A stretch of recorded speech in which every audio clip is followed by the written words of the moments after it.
सतपुड़ा की पहाड़ियों के बीच एक घना जंगल था। कालाधार जंगल। यह जंगल इतना घना था कि दिन में भी रोशनी मुश्किल से जमीन तक पहुंचती थी। गांव के लोग कहते थे कि शाम के बाद वहां लकड़ तोड़िए की आत्मा भटकती है, जिसकी मौत लकड़ी काटते समय हुई थी। लोग उसका नाम डरकर भी नहीं लेते थे, लेकिन रघु को इन बातों पर यकीन नहीं था। रघु रोज की तरह अपनी कुल्हाड़ी लेकर जंगल में लकड़ी लेने गया, पर उस दिन वह ज्यादा दूर तक निकल गया, जहां गांव वाले भी नहीं जाते थे। जंगल में घुसते ही उसे लगा कि आज कुछ अलग है। पेड़ों के बीच अजीब सी खामोशी थी, हवा भी नहीं चल रही थी। अचानक उसे किसी के कुल्हाड़ी चलाने की टक टक टक जैसी आवाज सुनाई दी। रघु चौंका। उधर कोई जाता नहीं, फिर कौन लकड़ी काट रहा है? वह आवाज की दिशा में बढ़ा।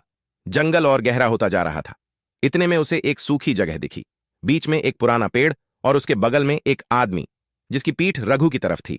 वह लगातार पेड़ पर कुल्हाड़ी मार रहा था। टुक टुक टुक। रघु बोला, ओ भैया, यहां कौन लकड़ी काट रहा है? आदमी रुका नहीं, ना मुड़ा। रघु की रीढ़ में सिहरन दौड़ गई। उसने फिर जोर से पूछा, पर इस बार जवाब में जंगल के भीतर कहीं से एक बहुत भारी आवाज गूंजी। मत बोल, वो सुन लेगा। रघु का दिल बैठ गया। वह पीछे मुड़ा। वहां कोई नहीं था, लेकिन जब वह फिर आगे देखता है, वह लकड़ी काटने वाला आदमी अचानक गायब हो गया था। पेड़ पर ताजी कुल्हाड़ी के निशान अभी भी मौजूद थे। रघु को लगा कि किसी ने मजाक किया है। वह वापस मुड़ने लगा। तभी उसके पीछे सूं जैसी तेज हवा चली और एक भारी आवाज फुसफुसाई, मेरी लकड़ी वापस कर। रघु डरकर भागा, पर जितना वह भागता उतना जंगल और गहरा लगता। पेड़ उसके आगे पीछे हिल रहे थे, जैसे रास्ता बदल रहे हों।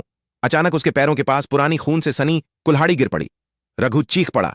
जैसे ही उसने ऊपर देखा, एक आदमी का सड़ा हुआ चेहरा, चमकती सफेद आंखें और फटे कपड़े। वह उसके बिल्कुल सामने खड़ा था। उसके हाथ में टूटी कुल्हाड़ी थी। वह गुर्राया, मुझे तेरी लकड़ी नहीं, तेरी सांस चाहिए। रघु ने भागने की कोशिश की, पर उसका पैर किसी जड़ में उलझ गया। लकड़ तोड़िए की आत्मा उसके ऊपर झुक गई। उसकी ठंडी उंगलियां रघु की गर्दन को छूते ही जैसे उसका शरीर पत्थर बन गया। तभी रघु ने दूर गांव की घंटी की आवाज सुनी। जंगल में भूत प्रेत उस घंटी से डरते थे। यह बात दादी ने बताई थी। रघु ने पूरी ताकत लगाकर खुद को खींचा और घंटी की आवाज की दिशा में भागा। भूत चीखता हुआ पीछे आया। भाग नहीं सकता, यह जंगल मेरा है। रघु किसी तरह जंगल से बाहर गिरते गिरते पहुंचा। जैसे ही उसने सीमा पार की, वह आत्मा काले धुएं जैसे शाखों में बदलकर हवा में गायब हो गई। उस दिन के बाद रघु कभी जंगल नहीं गया और हर रात उसे खिड़की के बाहर वही आवाज सुनाई देती है, टक टुक टुक, जैसे कोई लकड़ तोड़िया आज भी अपनी आखिरी अधूरी लकड़ी काट रहा हो और किसी अगले शिकार की तलाश में हो।